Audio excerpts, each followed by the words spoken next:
Bonjour tout le monde, soyez les bienvenus dans la cartouche mensuelle, le format où j'investis devant vous. Oui, mais il y a plein de gens qui font ça, Victor. Pas comme je le fais, parce que non seulement je vais vous montrer combien je vais investir, mais je vais aussi vous dire d'où vient l'argent. C'est parti. On se retrouve donc pour un des moments préférés des investisseurs, le moment où on va investir notre argent pour augmenter la part de notre capital qu'on a immobilisé dans des actifs qui nous rapportent de l'argent. Donc là, vous le voyez, j'ai 881,81, je n'ai pas fait exprès, mais c'est un joli nombre. Et cet argent, on va l'investir et je vais vous montrer dans quoi je vais l'investir. Avant cela, et c'est ça que je trouve sympa dans cet épisode que je vous propose, c'est que je vous montre la composition. On voit que la plus grosse partie ce mois-ci, ça vient des dividendes qui sont arrivés sur le compte. Et c'est normal parce que ce mois, vous avez eu le gros dividende de Total Energy, vous avez également eu un de mes ETF à haut dividende qui m'a payé de l'argent en ce mois de janvier, et par ailleurs, vous avez comme d'habitude Realty Income, Main Street Capital et peut-être d'autres choses que j'oublie. En tout cas, ça fait une belle petite somme en dividendes que je vais pouvoir réinvestir maintenant. Nous avons également 100 € qui nous viennent des options, donc c'est une petite partie en proportion de ce que je vais investir, mais ça fait quand même plaisir. Vous le voyez, j'ai des options qui tournent sur ce portefeuille, et les options, ça sert vraiment à ça. Ça sert à faire travailler plus les lignes que vous avez en portefeuille. Enfin, quand je dis les options, je parle vraiment de la vente de call. La vente de call, et si vous voulez voir à quoi ça ressemble et ce que ça signifie, vous allez voir la playlist qui s'appelle le Challenge Options. J'ai publié le premier épisode il y a quelques jours, et c'est une bonne idée de vous mettre à jour là-dessus, et vous verrez qu'au fur et à mesure qu'on va avancer dans cette cartouche mensuelle, eh bien les options devraient prendre une part plus importante des revenus que je vais pouvoir investir. Autre chose qui est rigolote et assez spécifique à cette chaîne, vu que je suis assez transparent sur les revenus que j'ai autour de cette activité, donc cette chaîne YouTube, c'est une activité, et on a les revenus AdSense à hauteur de 250 €. Alors 250 € c'est quoi? En fait, je me rends compte que j'ai mal fait, j'aurais dû donner le montant exact, parce que le montant que j'aurais dû investir c'est 257 €, mais voilà, j'ai voulu envoyer un chiffre rond, je sais pas pourquoi j'ai fait ça. La prochaine fois, je mettrai vraiment tout l'argent, comme ça ce sera plus rigolo. Et donc à quoi ça correspond ces 250 €? Ça correspond à ce que vous avez ici, donc dans les analytics, on a les revenus, et donc là vous voyez les revenus du mois dernier où j'ai touché 320 € en revenus publicitaires, donc ça permet à des émissions comme celle-là de vivre, donc c'est top. Et je vous conseille évidemment, si vous avez une passion dans un domaine, de commencer à en faire un side business en partant par une chaîne YouTube. Ça, c'est des choses qu'on documente sur la page Patreon. Si vous allez sur ma page Patreon, vous avez tout un tas de contenus exclusifs, une aventure d'investissement que je documente avec un portefeuille que seuls les abonnés à la page Patreon connaissent. Vous avez déjà 23 épisodes, et vous avez également ma série Entreprendre pour investir plus, où je vous montre comment c'est possible de créer un side business. Les revenus YouTube, c'est seulement une des lignes de revenus que je reçois avec cette chaîne YouTube, et il y en a bien d'autres, il y en a bien d'autres, et qui sont pour des montants qui sont plus importants que ça. Donc si ça vous dit de voir comment c'est possible de créer un side business pour avoir plus d'argent à investir, ça se passe sur la page Patreon.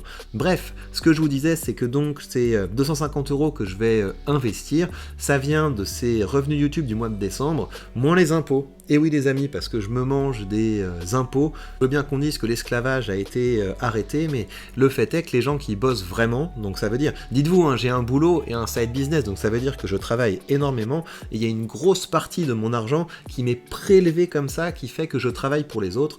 Donc je pense je vais faire un peu de pédagogie là-dessus, et je vais continuer à faire de la pédagogie là-dessus. Ce n'est pas une situation acceptable. Il ne faut pas accepter que ceux qui bossent soient contraints de bosser pour les autres. Ça, c'est quelque chose qui est scandaleux. Chacun devrait travailler pour lui et payer pour ce qu'il consomme. Bref, on enlève les impôts et ça nous fait 257 €. Et la prochaine fois, je mettrai le montant exact, comme ça, ce sera plus marrant. Donc, YouTube AdSense qui correspond à 28% de la cartouche mensuelle que je vais payer. et j'ai complété avec 200 € d'épargne.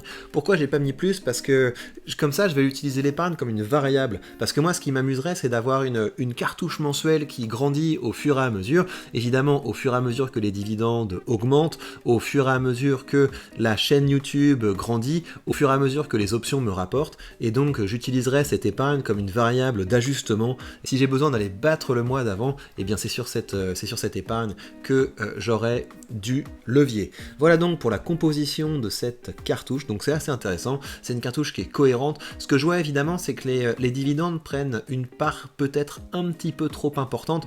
En vérité, si on faisait les choses sérieusement, ça devrait être l'épargne, la partie la plus importante, mais encore une fois, j'ai pas envie de partir de trop haut, et moi ce qui m'amuse c'est également que cette chaîne YouTube grandisse, fonctionne. Abonnez-vous pour participer à cette aventure, et donc que cette partie YouTube AdSense devienne la plus importante. Je trouverais ça quand même assez rigolo. Voilà donc les différentes sources de revenus grâce auxquelles on va envoyer cette cartouche, et maintenant on va discuter de dans quoi je vais investir.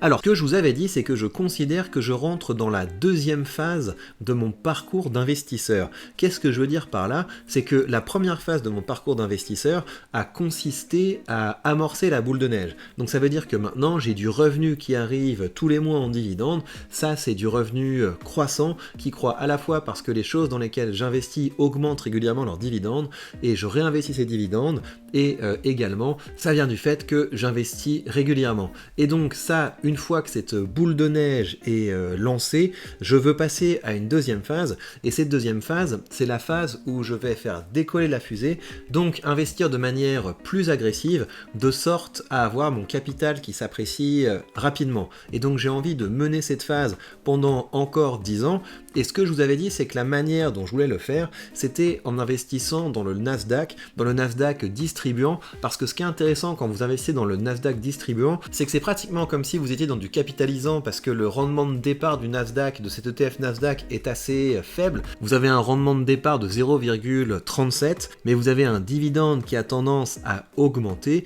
et l'objectif donc, c'est que quand je passerai à la troisième phase, où la question va se poser de est-ce que je vais commencer à utiliser les dividendes pour en vivre un petit peu, et bien j'aurai d'une part cette boule de neige qui aura continué de grandir, mais au bout d'un moment, ces dividendes du Nasdaq vont prendre le relais parce qu'ils auront une croissance sur le très long terme, parce qu'on parle d'entreprises qui sont comme ça dynamiques. Donc ce mois-ci, je vais investir dans le Nasdaq, et dans les mois suivants, c'est possible que j'aille régulièrement sur cet ETF Nasdaq, sauf s'il y a d'autres opportunités. Comme mon objectif, c'est d'investir dans ce que je considère le meilleur à un moment donné.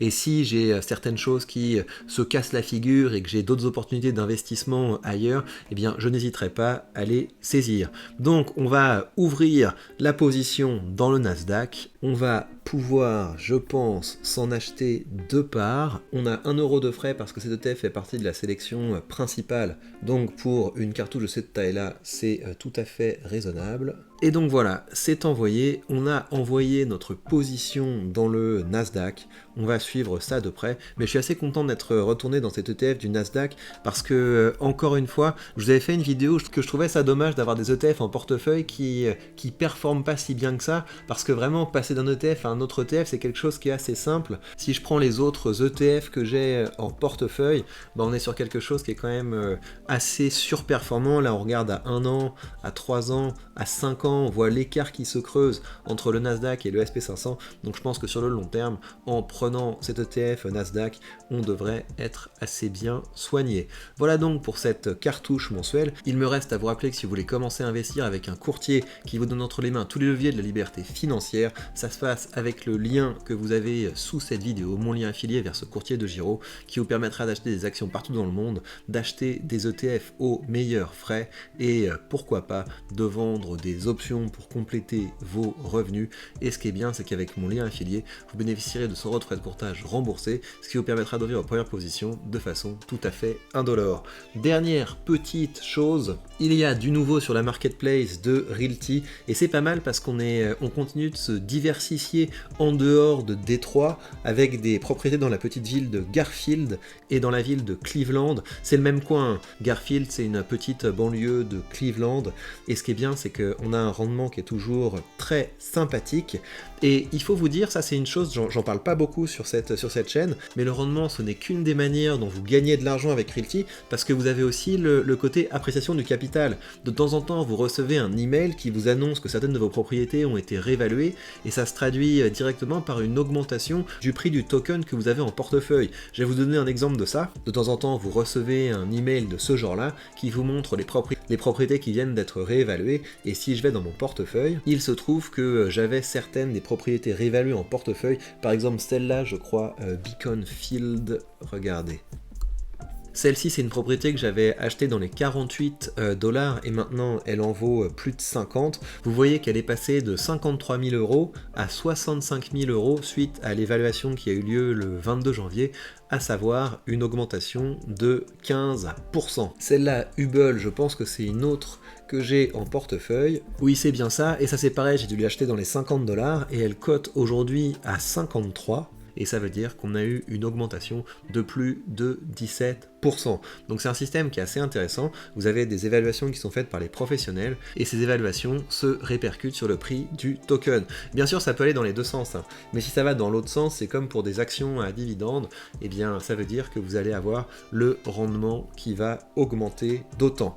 Bref, si vous voulez commencer à investir avec Realty, c'est pareil, vous avez le lien sous cette vidéo, et je vais comme d'habitude profiter de cette vente pour pouvoir augmenter la taille de mon portefeuille. Il me rapporte déjà 106 $ par mois, c'est également de l'argent que je réinvestis pour avoir un effet boule de neige rapide. Et bien voilà, chers amis, prenez bien soin de vous et on se retrouve très vite pour de prochaines news.